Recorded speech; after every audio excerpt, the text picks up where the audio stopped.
هاعمل معاكم النهاردة إن شاء الله طريقة للفراخ المشوية.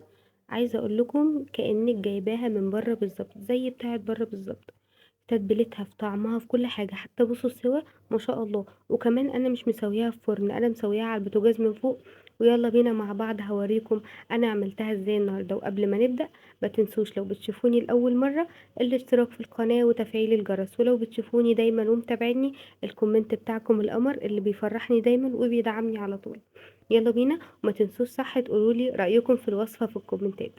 هنجيب بقى الفرخة بتاعتنا، طبعًا لو أنتِ حابة فرخة كاملة، نُص فرخة، زي ما تحبي، بس أنا عشان ما شاء الله اللهم بارك لقيت الفرخة بتاعتي كبيرة، فقُلت لأ أنا هاخد نُصّها، عشان كمان أنا كنت عاملة جنبها مكرونة بشاميل، فقُلت لأ أنا هاخد نُصّها تبقى حلوة أوي. أخدت نُص الفرخة زي ما أنتم شايفين، وطبعًا قبل ما آخدها وأقطّعها زي ما أنتم شايفين كده، قُمت واخداها وغاسلاها كويس جدًا وحطيتها في محلول نقع. محلول النقع ده عبارة عن إيه، 2 لتر مَيّة، أو مثلًا مَيّة لحد ما تغطي الفرخة بتاعتِك، وعليهم معلقتين كبار من الملح و3، 4 معالق من السكر، وتسيبيها لمدة نُص ساعة. عارفين المحلول ده بيسحب أي دم فيها وبيسحب أي زفارة فيها، عشان تاكلي فيه كده فرخة مشوية طعمها في منتهى الجمال.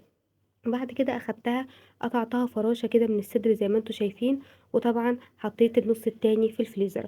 والتتبيلة بتاعتي زي ما انتم شايفين على الشاشة كلها، هي بصلاية وطماطماية واربع ورقات من اللورة، وحطيت ملح وفلفل اسود، وحطيت توم باودر وبصل باودر وتوم باودر. طبعا كل التتبيلة كانت قدامكم على الشاشة دي، حطيتها في الكبة ونعمتها كويس جدا. وطبعا الفرخية بتاعتي قمت مفتحة كده فيها فتحات علشان اتأكد ان التتبيلة توصل لكل حتة فيها. وبعد كده قمت جايبة منديل ونشفت الفرخة بتاعتي كويس، او لو انتي مصفيها كويس يبقى خلاص. وقمت جايبة التتبيلة بتاعتي بقى ووزعتها على الفرخية كلها زي ما انتوا شايفين كده. اهم حاجة ان انا ادخل التتبيلة في كل حتة في الفرخة، عشان في الاخر تاكلي فرخة مشوية طعمها في منتهى الجمال، واحسن وانضف من اللي بنجيبها من بره كمان. بعد ما عملت كل اللي انتوا شايفينه ده، هاخد بقى التتبيلة، وعلى قد ما تقدري تسيبيها في التتبيلة، كل ما تسيبيها في التتبيلة كل ما هتاخدي نتيجة للفراخ المشوية أحسن بكتير. وبعد كده سبتها مثلا لمدة نص ساعة، لمدة ساعة، لمدة يوم، طبعا على حسب ما تحبي، أو يعني شوفي انتي الوقت المتوفر عندك قد ايه. بعد كده قمت جايبة الجريل بتاعي، وللأمانة علشان أنا متابعيني الحلوين دايما بعملهم بكل مصداقية، الجريل ده مش بتاعي، الجريل ده بتاع أختي، لسه متجوزة من سنتين، فقمت واخداه منها. جربته في حاجة قبل كده عندها، شويت فراخ قبل كده عندها وطلعت في منتهى الجمال، فقلت ان انا هجرب الوصفة دي معاكم في الجريل بتاعها. قمت واخده الجريل ومسخناه كويس جدا جدا لحد ما يعني انزل الفرخايه كده تاخد صدمه وما تنزلش اي ميه، وفي برضو وفي نفس الوقت تاخد اللون الجميل اللي في منتهى الجمال اللي انتوا شايفينه ده. اخدت الفرخايه من كل جنب، قمت عطيالها الصدمه من كل حته، ومن كل حته اخدت اللون. وبعد كده هاقوم نازلة عليها بشوية مَيّة صغيرين، زي مثلًا نُص كوباية مَيّة، وفي المَيّة دي لو أنتِ عندِك حبّة تتبيلة من اللي باقيين في الفرخة، أنا كان عندي حبّة تتبيلة في السرفيس اللي أنا كنت حاطة فيه الفرخة، قُمت شاطفاه كده وحاطاه فيها. وبعد كده قُمت قافلة الجريل. طَب أنا ما عنديش الجريل والفرخة دي هاموت مثلًا وأعملها، لأ أنتِ لازمًا تعمليها.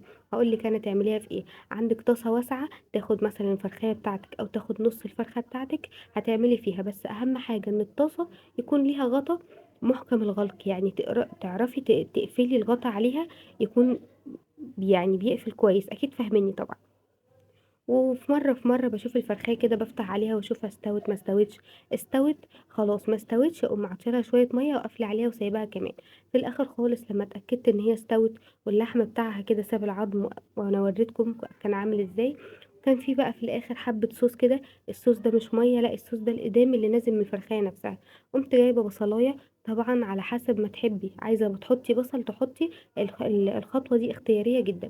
على حسب ما تحبي البصل، انا جبت بصلايه او بصلتين طبعا على حسب البصل برضو اللي موجود في بيتك، واخدت بصل وحطيت عليه طماطمايه وقرن فلفل بارد وقرن فلفل حامي، ودعكتهم كده بايدي كويس، ملح فلفل اسمر، حبه جوز الطيب، او لو ما عندكيش جوز الطيب حبه بهارات لحمه، وقمت حطاهم تحت، وقمت حاطه الفرخه فوقيهم ومهديه عليهم النار. الخطوه بقى اللي هتدينا خطوه الشوي بالظبط هي الفحميه دي. لو ما عندكيش ورق الفويل ممكن تحطي في غطا برطمان كده وتحطيهم وتغطي عليهم لحد ما تاخد تطعيمة الفحم.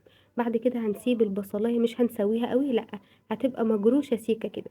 واخد بقى الفرخية بتاعتي اللي طعمها كان مش عايزة اقول لكم، طعمها كان تحفة، وحطيتها كده على شوية بقدونس ورشة بقدونس من فوق. وانا كنت عاملاها جنب مكرونة بشاميل. هوريكم دلوقتي طبعا الفرخة مستوية معايا ازاي وطعمها في منتهى الجمال ازاي. هتشوفوا دلوقتي معايا، بصوا يعني العظم كده بيطلع لوحده، بصوا الجمال. وطعمها كان ما شاء الله ما شاء الله اللهم بارك. انتوا ان شاء الله هتجربوها وهتكتبوا لي في الكومنتات رأيكم، وهتكتبوا لي هي كانت قد ايه تحفة. ما تنسوش المتابعة حبايبي زي ما قلت لكم. ما تنسوش الاشتراك في القناة وتفعيل الجرس علشان يوصل لكم كل جديد. والكومنت بتاعكم القمر اللي دايما بيسعدني، هو دايما اللي بيفرح. بصوا بقى الجمال. جربوها وقولي رأيكم في الكومنتات. مع ألف سلامة وبألف هنا وشفا.